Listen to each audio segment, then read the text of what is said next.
आपण मैंने जानते आम चलित वर्ष जो पार्वण ऋतु को नजर रखिकी मानवर सीपी महोदय उपस्थित प्रस्तुति बैठक में आम गोटे सीडी उन्मोचन कराइला जो निशामुक्त भसाणी और डीजे मुक्त रोषणी एवं पॉलिथिन मुक्त पूजा से संक्रांत गोटे ऑडियो रिलीज कराइला जो कि प्रेम आनंद आमको साहाय्य करते म्यूजिक कंपोज करने आमर एसीपी कृष्णचंद्र सेठी से कंठदान कर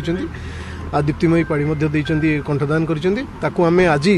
तार गोटे आम गाड़ी रे जो बैनर लगे आज तार गोटे फ्लैग अप करा जाइछि तेणु चलित वर्ष डीजे को संपूर्ण ना एवं निशा को आम ना कहूँ ये सचेतनतार वार्ता आम देवार उद्देश्य है जो चलित जो गणेश पूजा ठूँ आरंभ है आपने जानते दशहरा काली पूजा और जो आम कार्तिकेश्वर अच्छी सबू पूजार आम केमती निशामुक्त भसाणी और डीजे मुक्त रोषणी करूँ से वार्ता लोकों पाखे पहुँचाई कार्यक्रम कराई आशा और विश्वास जे कटक जो चलित पार्वण ऋतु निश्चित भाव में यार प्रभाव हम और या समस्ते सबू पूजा कमिटी सम्मान देते यहाँ तो महानगर शांति कमिटी और पूजा कमिटी सहित आलोचना कराई से ही प्रस्ताव देइथिले एवं आम प्रस्ताव मध्य थिला उभयक एटा समस्त सहमति एटा करा जायछि एवं एथर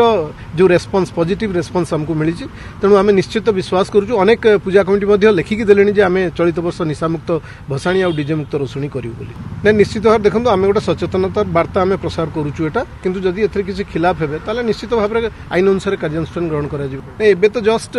सकाळे से घटना जहाँ होईछि आम वर्तमान ता ऊपर एफआईआर होला परे परवर्ती कार्यक्रम करा जिवो वर्तमान आम डीएफएसएल टीम आसीबे स्पॉट विजिट होउछि।